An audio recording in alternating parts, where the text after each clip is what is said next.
everything I knit in 2025. Hi friends, welcome back to my channel. My name is Gabby and I am a knitter based in Western North Carolina, and today we're going to be talking about everything I knit in 2025. Also, happy Granola Girl Knit Along Day. It is cast on day. I'm so excited. I have been itching to cast on my loon sweater. So if you are unaware, I am hosting the Granola Girl Knit Along, and if you are interested in participating, I will have the information below. And we have a Discord as well if you would like to join that. I'll have that linked below if you're interested. But yeah, so last year was my first full year of knitting regularly. It was really just a time of me like trying different techniques, trying different fibers, and different constructions just to kind of figure out what I like. Basically just trying to get a feel for my knitting style and preferences. There was a lot of fails this year, but I also learned a lot. And technically this isn't everything I made in 2025 because I did some crochet markets at the beginning of the year. So this is not going to include all of the things I made for those. There's a lot of bandanas and market bags and little plushies that I made. So if I included all of that, my finished objects would be like well over 50, which is actually insane.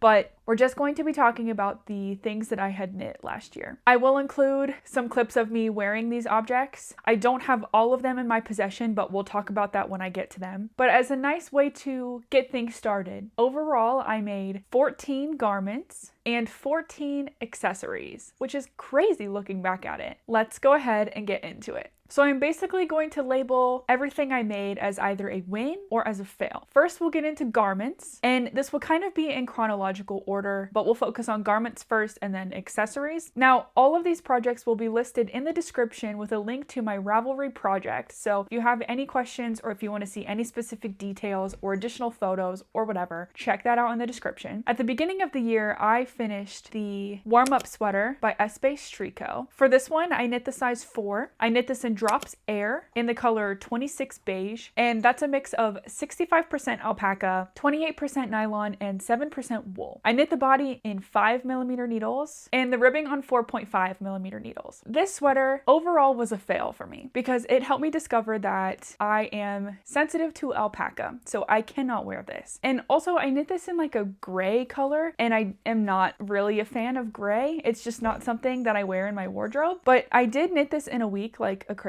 person. I was just really focused on getting this done. The yarn was nice to knit with, but the finished fabric I am not a fan of. It is nice and lightweight, but it's very itchy and it sheds a lot. And because it's lightweight, it's like very drapey, and I have come to realize that I'm not a fan of like super lightweight garments like that. I prefer a bit of structure and weight to them. And I'm basically just looking to rehome this sweater at this point. It's in my market bin that is deep in my shed right now, so I don't really have this in my possession. Anyways, yeah, that's my first sweater. Not a win, but that's totally okay. The next sweater that I made was also a fail. But this is my first Olga sweater of the year, and I knit this in the size extra small in Silly Goose Yarns Plump DK in the color Autumn Leaves. Now this is a 100% superwash wool. It's a hand-dyed yarn. This really just helps me discover that I am not a fan of superwash yarns. I knit this with a 4mm needle. I ended up selling this at one of my crochet pop-ups because I just did not like the finished object. The color was really pretty. I liked the variation in it, but I've also come to realize that I'm not a huge fan of that for my wardrobe personally. I got this yarn from True Lane's D-Stash, which was really exciting because like it was my first experience with like fully hand-dyed yarn, so I was really excited to work with it, and it was a lot of fun like seeing how the yarn worked up, but I didn't really like the process of it because superwash kind of has this like plasticky feel. It also ended up being too small for me as well, so I was happy to rehome it. I do have a skein left over of this, and I have this for sale in my yarn D-Stash on my Depop. If you like the yarn and you're interested in giving it a try, it's basically an entire skein that I have up for sale, so check that out if you're interested. Next up, we have my step-by-step cardigan by Florence Miller, and this is a win. However, I didn't love working with the yarn, so let's talk about it. But I knit the size 3, and this is knit in Lion Brand Heartland Tweed in the color Black Canyon Tweed, and so this is a mix of 94% acrylic and 6% rayon. I knit the body on 6.5mm needles, and I was able to obtain gauge with that. Basically, I love the garment, but I do not enjoy working with acrylic yarns, and that's something that I will carry with me in 2026 is no more acrylic. But it's a great garment to just throw on as a layering piece, and since it's acrylic, I don't have to worry about washing it. It does pill quite a bit, but with the Tweety bits, you can't really tell. And it's just kind of a fun garment because of the rainbow Tweety bits in it. I did initially put buttons on this, but when I washed it one time, one of the buttons broke, so I just took all of them off and I haven't put any buttons on them since. But I think it's okay. It's a garment that I tend to wear open anyways. Overall, it is a garment that I do like to wear, but I will not be working with acrylic in the future. Next up, we have the Mudo by Sasky & Co. This is a win, but I have not worn it. So that has me considering maybe it's not a win, but it is a win because it was my first colorwork garment. So that's very exciting. I knit the size 5 and I knit this in Barocco Vintage DK in the color mushroom and red pepper. This is a mix of 52% acrylic, 40% wool, and 8% nylon. Like I said, I've come to discover I don't like acrylic yarns. I also find this to be a bit itchy as well, which might be part of the reason why I haven't worn it. I knit the body on 4.5mm needles and the ribbing in 4mm. This was fun because it was a cast on for my birthday, also my first colorwork sweater, also my first round yoke sweater, and my first time working with this yarn. I got this yarn because it was me kind of leaning more into the wool natural fiber side of things, but it is still mostly acrylic, so I thought it would be safe for me, but I do find it to be a bit itchy. The yarn pills a lot also, so it's definitely not a yarn I will be using in the future. There also is a bit of puckering as well. You know, it's my first colorwork garment, so it's not perfect by any means, but I'm not really sure what I want to do with this. Like, if I want to frog it and use the yarn for something else, it would make a really cute sweater for my daughter or something. I'm not really sure, but I will consider it a win, even though I don't wear it. So that sweater definitely got my confidence up in terms of colorwork. So the next sweater we have to talk about is my Lumme pullover by Sari Nordland. This is a huge win, even though I don't love the yarn, as previously stated. I knit the size 5. I also knit this in Barocco Vintage, which is the worsted weight version of the vintage yarn line. And I knit this in Barnhouse, Marmalade, and Mushroom. And this is a mix of 52% acrylic, 40% wool, and 8% nylon. I knit the colorwork with a 6mm needle, and then I ended up knitting the sleeve with a 5.5mm needle because I was concerned about the difference in gauge from colorwork to stockinette, specifically in the sleeves because it has that little bit of colorwork at the very bottom. And then I knit the ribbing on 5mm needles. This was my magnum opus when I first got into knitting. It was something I was really intimidated about just because of the intricate colorwork, but after gaining some confidence with my Mudo sweater, I decided to dive into it. It was really, really fun to knit. I really enjoyed the process of this. I also really enjoyed like figuring out how I wanted to integrate color into this. I decided to break up the color work and alternate colors between charts, and I just really, really like how that looks. And I had some fun with integrating Marmalade into the center of the flower motif as well, which I did on the yoke and also on the sleeve. I'm just really happy with how these colors turned out. I have worn this a few times. I did wear this to the pumpkin patch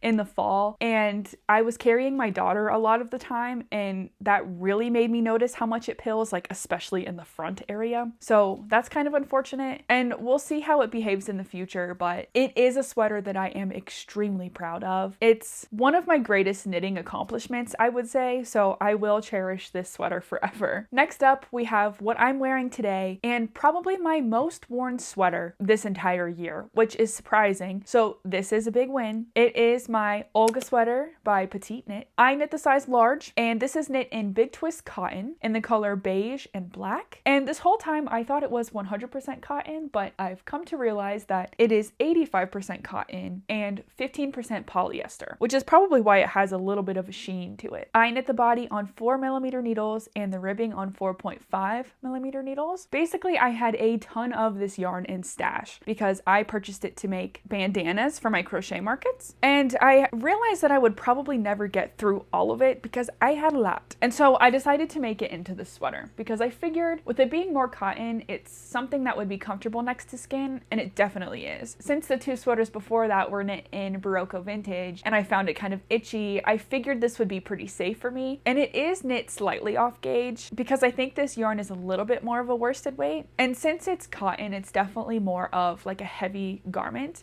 which I didn't really like at first, but now I really, really like that. And since it's so comfortable and I'm not so precious about it, I wear it all the time. It's definitely pilled. It could use a little bit of a refresh, I would say. I also initially thought this was a little bit too high contrast, but I really like it. I love the finished garment, but I don't really love knitting with cotton yarn because it's a bit hard on the hands. But I do definitely see me knitting more cotton garments in 2026. Even though I don't love the process, it would definitely be more of like a product knit for me. So with that said, I would love to know if you have a favorite cotton yarn because I see some more cotton garments in my future. So let me know if you have any favorites.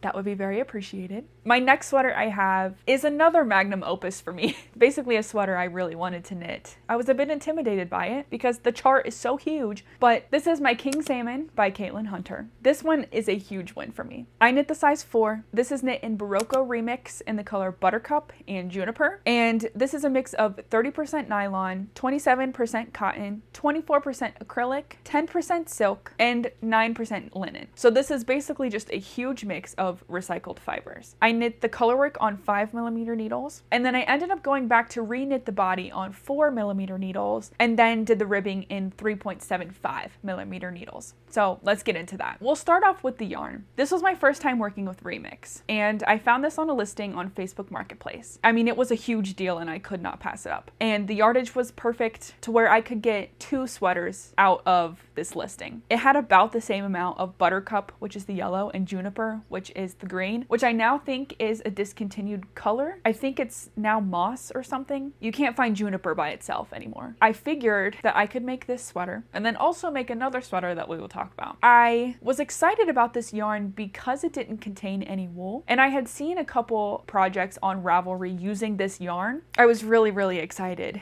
to work with it. And it has turned out to be one of my favorite sweaters I have ever made. Probably the best sweater I've ever made, and that is a huge statement. It really hits all the boxes for me. It's comfortable, the colors are beautiful, the motif is so good. No sweater feels more like me, I would say.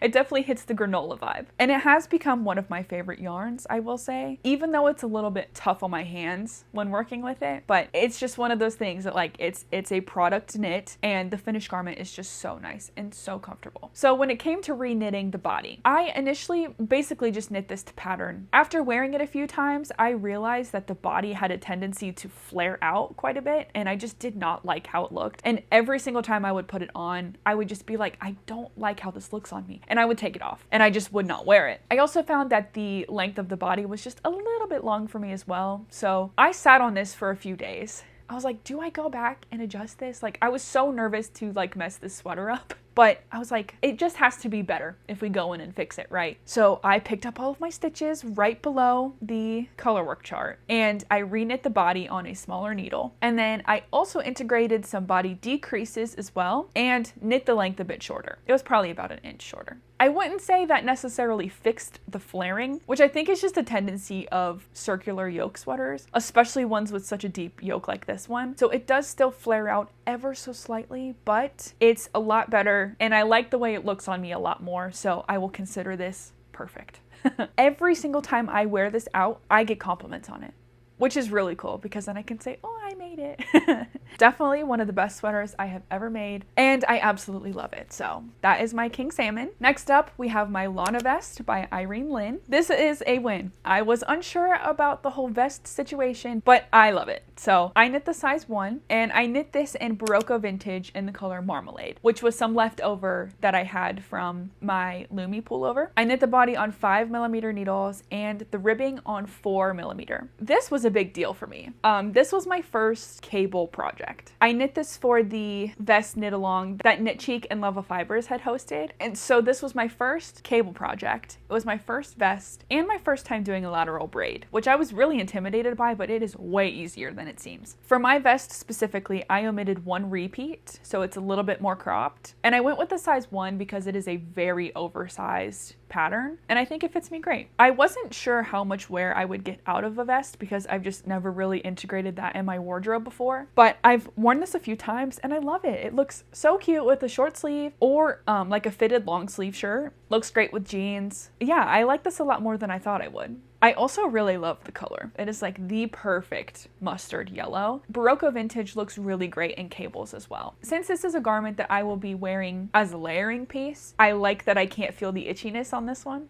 It's definitely something that I will wear in the future. It's a great garment. Next up, we have my first weekender by Andrea Mowry. This one is a huge win. I love this one. I knit the size 3, and this is knit in Barocco Remix in the color Juniper. I knit the body on 4.5mm needles and the ribbing on 4mm needles. This was my first Andrea Mowry pattern, and I really enjoy her writing style. It's like super straight to the point. It's not too wordy. And this one was fun because it's a bottom-up construction. I feel like I don't really see people making this pattern a lot either, but it was a lot of fun. I really like the texture on this because the body is reverse stockinette and then the sleeves are just regular stockinette, and then it has a nice like slip stitch detail in the center. You do some ribbing on the shoulders, and then there's a 3-needle bind off. So that was a technique that I had never done before. One thing I adjusted on this one is I sized up on the sleeve depth because I didn't want it to be too tight, and it looks like the pattern is kind of written for a more fitted sleeve. I sized up there, and then I did less decreases through the sleeve as well, and it's perfect. I also did German short rows instead of wrap and turn that it calls for in the pattern. I absolutely love this yarn for this garment. It also makes it very comfortable, and it's a great staple in my wardrobe. I've worn it quite a few times. I love the color of this green by itself too. Because I loved it so much, I immediately cast on another one. So this is my second weekender by Andrea Mowry, and this is also knit in Barocco Remix, but this one is in the color Strawberry. I also knit the size 3, and I knit the body on 4.5mm needles and the ribbing on 4mm. Basically, I just love my green one so much that I wanted another one, and this is such a fun color. I really, really love it. I basically knit it the exact same way,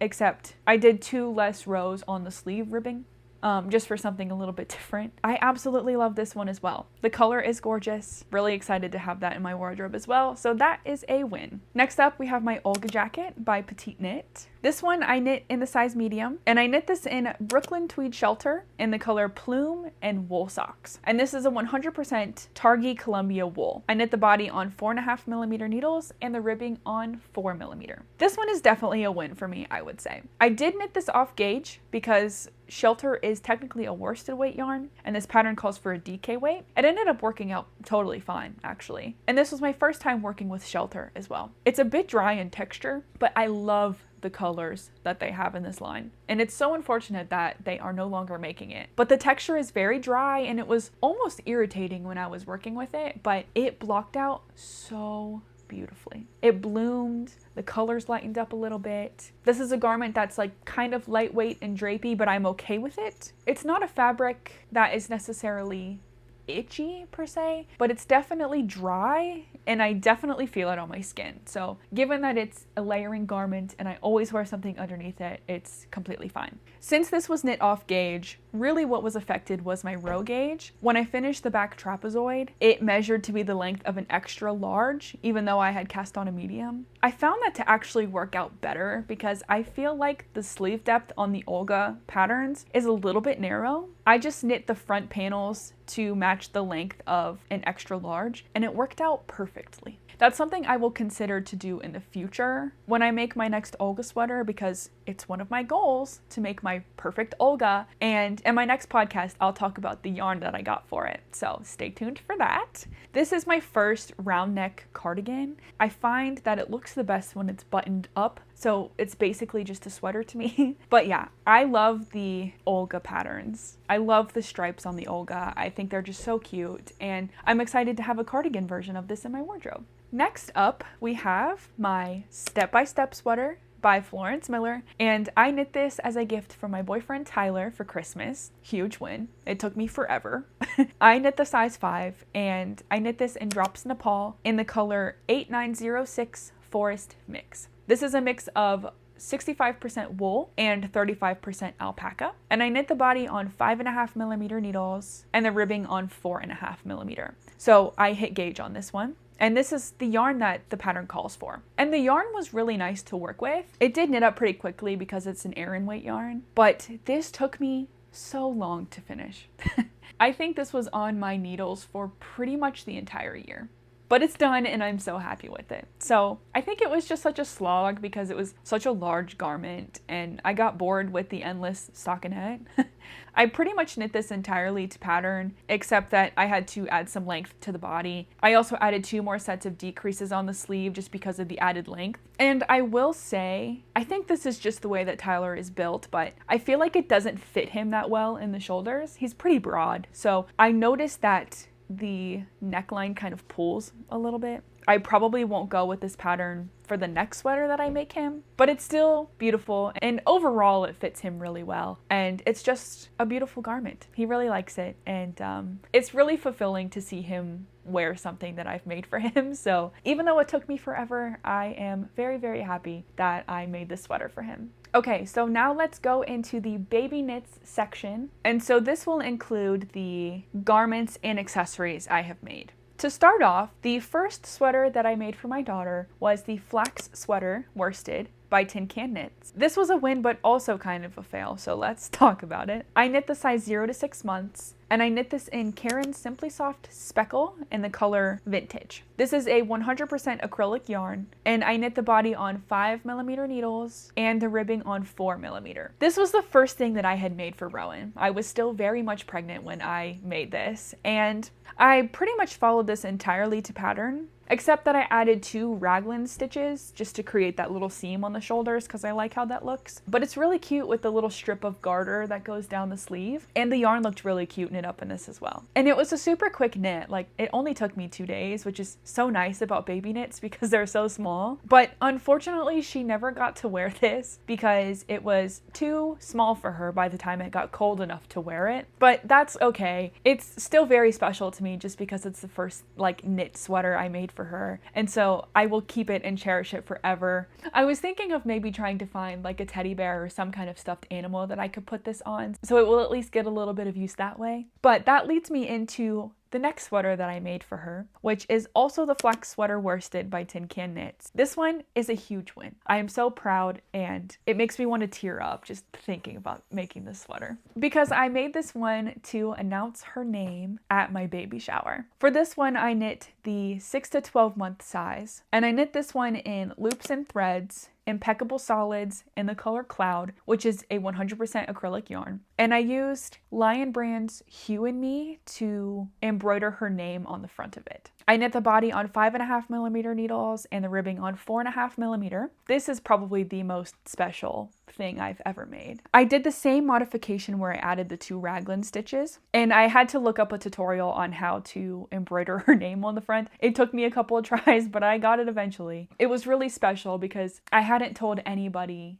what name we picked. And so for some of my decorations for the shower, we had a little string that had some little baby clothes on it, like a clothesline. And in the center of it, I hung up that sweater. And so everyone got to see what her name was. And that was just really special. What's also really great is she's been able to wear the heck out of this sweater because it still fits her perfectly. I put it on her any chance I get. But it's just one of those things that's just really fulfilling to see my daughter in something that I made for her. That fills a part of my heart that I never knew was there. So that makes me emotional just thinking about that. Yeah, so that is my most cherished thing I think that I've ever made. So next, let's talk about the first hipster hat that I made for my daughter Rowan by Petite Knit. This is a win. She wears it all the time. I knit the size baby, and this is knit in Sandus Garn Perfect in the color Deep Forest Green, and that's a mix of 80% wool and 20% nylon. I knit this on a 3.5mm needle also. The yarn for this was initially a pair of Sunday socks for Tyler, but that just did not work out, and so I decided to use the yarn for a hat, and it looks really great. I knit the length a little bit longer than what was recommended for the size baby, just with the intention of thinking that she'll be able to wear it for longer. It's a perfect little hat and she looks so cute in it. So I decided to make another one.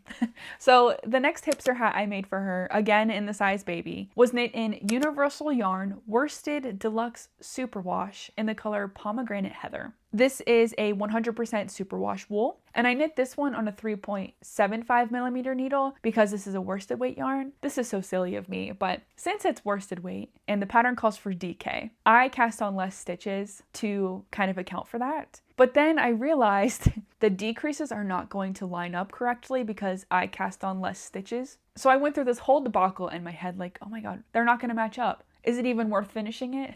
Basically, I ended up figuring it out, and one of the sections of decreases just has one less column of 2x2 in it, so it's not something that you can even really notice unless I point it out to you, so I'm not that worried about it. I love the color of this yarn. It was pretty nice to work with considering that it was superwash, but this was a yarn that was thrifted by my boyfriend's sister, and so I just wanted to kind of use it up, and it made a perfect little hat. So she wears it all the time and it's super cute. And because of my whole stitch count debacle, the next baby knit I made was the Essential Beanie pattern by Andrea Gaughan. This one was a gift knit for our friends that have a baby the same age as Rowan. And I basically just wanted to kind of test out the pattern because this pattern is written out for every single weight of yarn. And it's also a 2x2 ribbed hat. So I figured now I can have a nice pattern that will lay out all of the stitch counts for all of the weights of yarn. So I'll never have that problem again.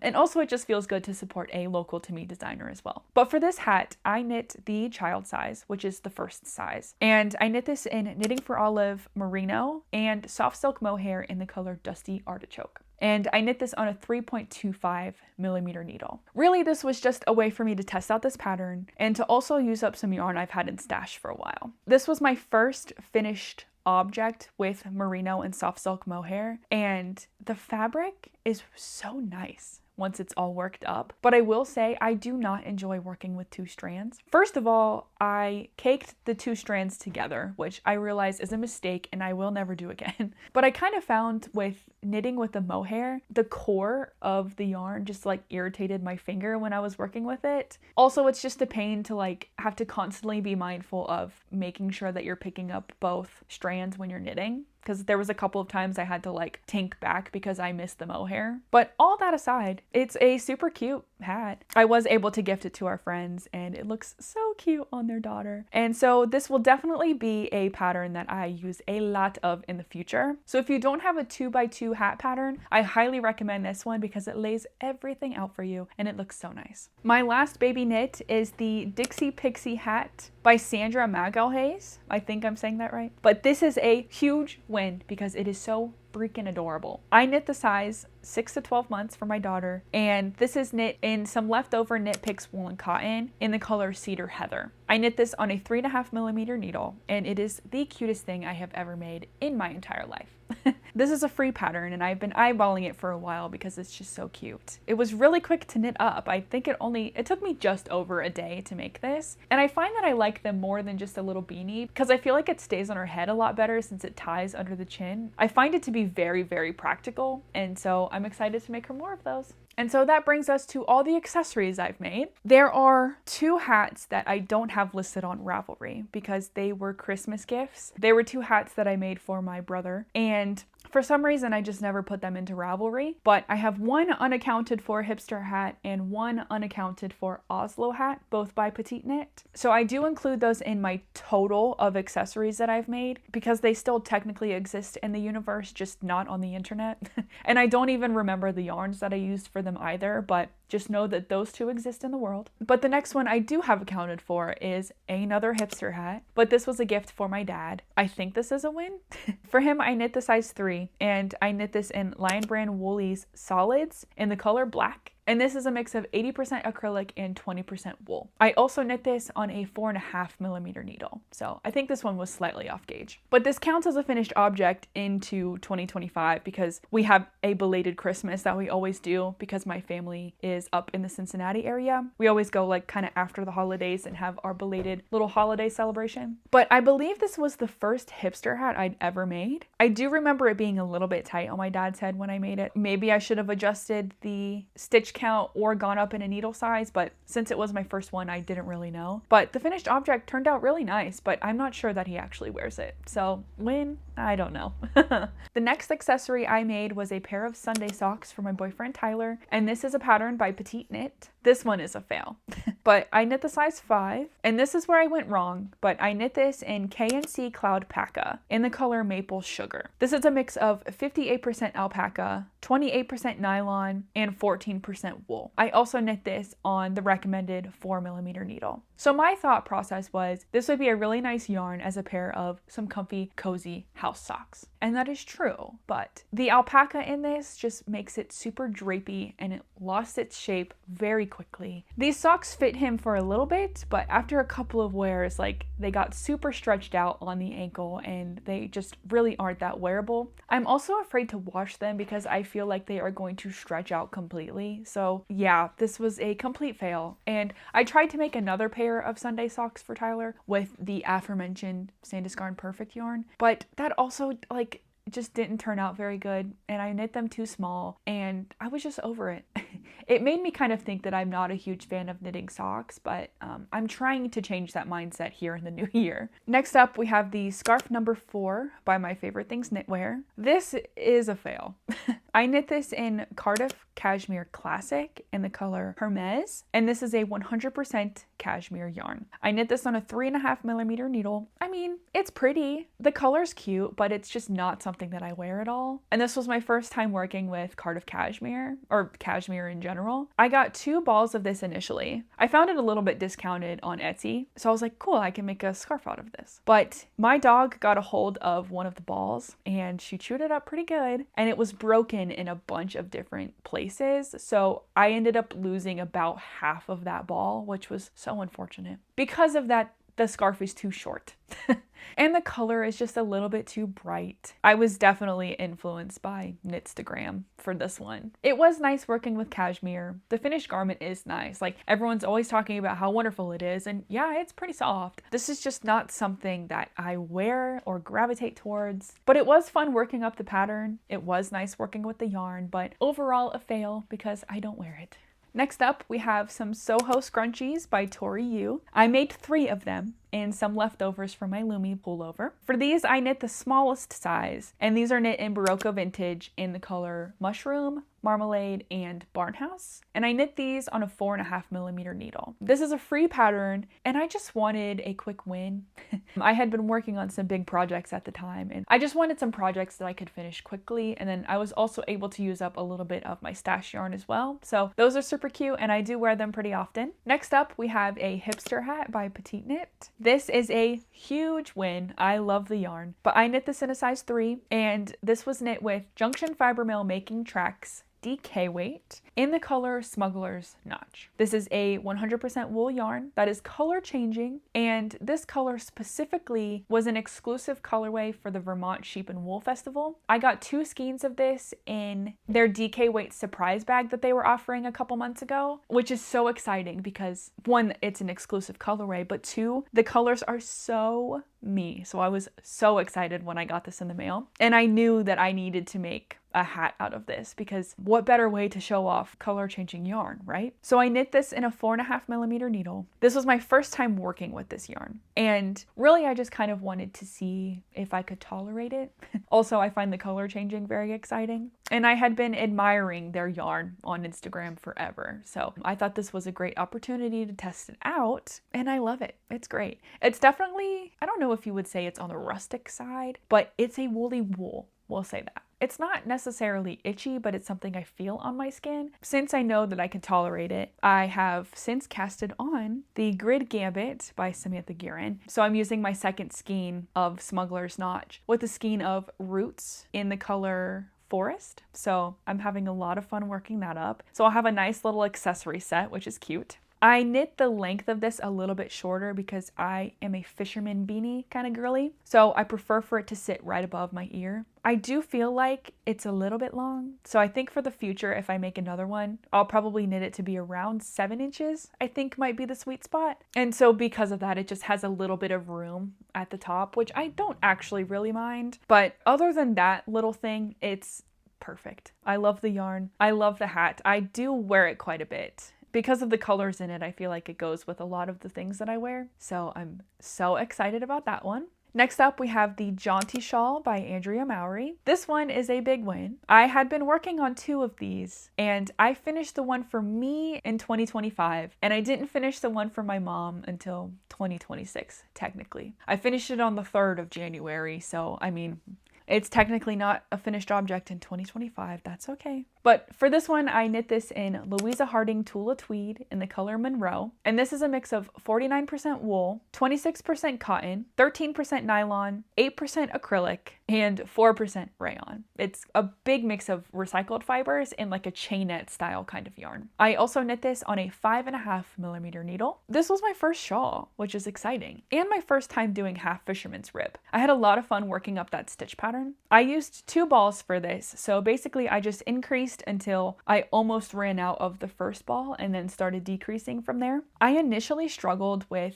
keeping up with the row repeats because it's an 8-row repeat, and mentally I just can't keep track of that. So at first, I would just tally mark every repeat that I did, and that was so slow because I would have to stop and keep track of that. So I decided to make a row counter stitch marker, which was the best thing I have ever done. But basically, it's just 8 jump rings put together, and I put some beads on them so I could keep track of like which direction I need to be picking up the chain. It was an absolute game changer for me. So I'm so excited that I made that. It made the process of knitting this so much easier. And it was really cool to see this yarn work up because it has a slight gradient to it. So it goes from this like pinky oatmeal to a gray, and it ended up working out really well with the second ball because, and I didn't do this on purpose, but I ended up pulling from the outside of the ball when the first one I pulled from the inside. So the color gradients matched up. But that only happened because I couldn't find the center pull of the ball.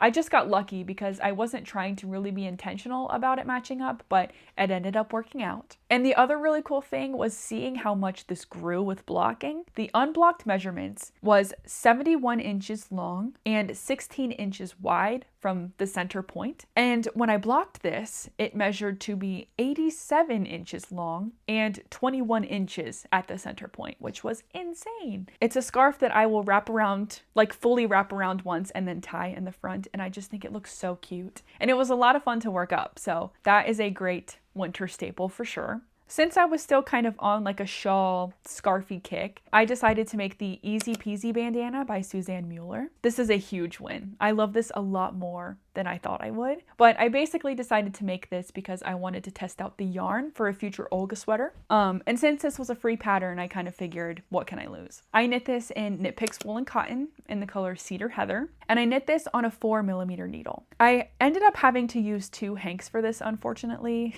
I had initially just purchased 1 skein of yarn. I had to buy a second one because I ran out just at my last little bit of decreases. I followed this to pattern, so I increased to 77 stitches and yeah, just ran out at the very last bit. So once I got my second skein, it was very, very quick to finish. I wasn't sure that I would really enjoy wearing this, but I am the kind of girl who wears a little bandana scarf usually, just not in a triangle form. I'll usually fold it up and then like tie it in a little knot. I've worn this bandana so many times. It's just the perfect little scarf, and I love the green color. It just kind of gives a little bit of a granola vibe, which I really enjoy. And come to find out, the yarn is very comfortable next to skin, but I will say it bled a lot with blocking. So keep that in mind if you decide to use that yarn in the future. But yeah, that concludes everything that I've made in 2025. It feels really good to look back on all of the things that I've made. To see it all stacked up together is crazy. I've done a lot and I'm really proud of that. I've made a lot of mistakes, but I've also learned a lot. And there's a lot of learned lessons that I'll take into 2026. So I definitely intend to make more intentionally. There's a few projects that I have frogged because I started them and then just realized that I wouldn't ever wear them. In 2026, I definitely want to be more intentional with my making, and so I have put together a make 9 for 2026. So I will be releasing a video talking about all of that, so stay tuned for that one. But overall, I think I've decided like I don't want to use acrylic yarn anymore because working with it is just not very fun, and I don't want to contribute to any more plastic in this world as much as I possibly can. So no more acrylic. I do want to keep being diligent about tracking my projects on Ravelry because I've had a lot of fun looking back on all of my projects that I've made. I definitely plan to stay on top of that. And also for 2026, we are starting off in a great way with the Granola Girl knit along. So I am so excited to cast on my loon sweater. I just feel like that's a great way to start the year, especially with this whole intentional making too, because it's something that I really want. Yeah, I think it's just going to be a lot of fun, and I see a lot of great things coming in 2026. A lot of which I don't even know, which is kind of fun, but just based off of the plans and the things that I know I want to make for this year, I'm just really excited to get into it. It's also been a lot of fun dabbling into sewing as well. It's like really scratched a part of my brain that I didn't know was there. So between knitting and between this new love for sewing, I'm just really excited to see all the things I end up making in 2026. So with that, I just want to say a huge thank you for all of the love and the support that I've gotten since posting these little podcasts. I've had a lot of fun just sharing my making and sharing this hobby and interacting with everyone. So thank you, thank you. This has really been such a cool experience for me. So I really hope to build this community and continue posting regularly and updating you on all the stuff I get into. So consider subscribing if you'd like to stick around and see what I get up to. Thank you so much for watching. I hope 2025 has been good to you, and I hope 2026 is even better. And I hope to see you in my next video. Bye.